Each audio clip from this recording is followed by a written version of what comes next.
If you love Paul Harvey stories and the rest of the story, subscribe now. Now the rest of the story. No man could have been more devoted to his own daughter than was Steve Dababy Francis, for Steve was a bachelor. Frances was the daughter of his best friend. When Frances was born, Steve was there, sharing her daddy's anxious anticipation. When Frances was named, Steve smiled and said to himself, "I'll call her Frank." When Frances needed a baby carriage, it was Steve who ran out and bought one. And thus were the childhood memories of little Frances Folsom filled with kindly, jovial Uncle Steve, a third parent of sorts, who happily engulfed her with dolls, toys, and exciting stories, told as she sat perched on his knee. To acquaintances, this closeness made perfect sense. Steve's love for little Frances was grown from an even greater love for her father, Oscar Folsom. Steve and Oscar were law partners in Buffalo, New York, fishing buddies, drinking buddies. They even built a retreat for themselves on a small island in the upper Niagara, a cabin well stocked with food and beer where they could relax on weekends.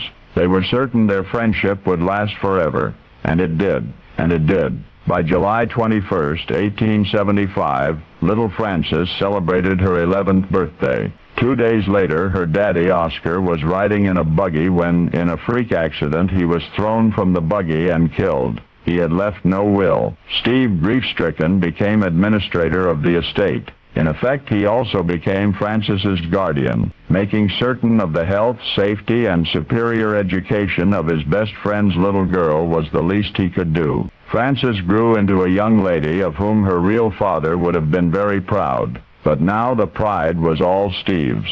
When Frances entered Central High School in Buffalo, Steve was there, encouraging her to be a good student. "My little schoolgirl," he would sometimes say, introducing her with a self-conscious, dimpled smile. When Frances was accepted at Wells College, Steve occasionally wrote her advice and regularly brightened her room with fresh flowers.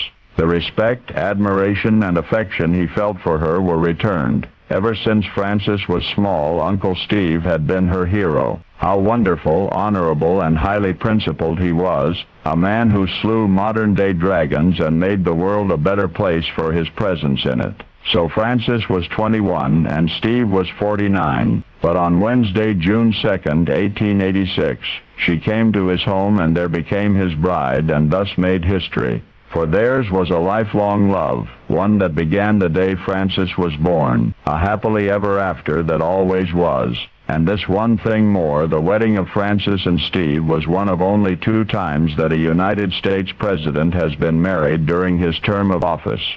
And it was the only time that a president of the United States has ever been married in the White House. At first, Washington society must have wondered how President Stephen Grover Cleveland, however, became involved with such a young woman. Well, now you know.